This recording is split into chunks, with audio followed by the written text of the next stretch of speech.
G'day guys, this is Carl at AllBrand Caravan Services. Today what we're doing is we're replacing a 7-pin round plug with a 12-pin plug for this customer on his caravan. So he came to us and I think he's just bought a new car, and his old car had a 7-pin round and his new car came with a 12-pin plug. So what we've done is we've removed his 7-pin round plug and we've actually installed a 12-pin plug for him.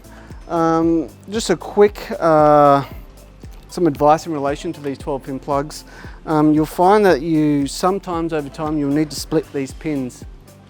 And all you do is you pretty much get like a little knife out, such as this, could be any kind of knife. And what you want to do is you want to dig this blade in between the pins here and kind of spread them apart a little bit. And that will give them better contact when you plug this into your car.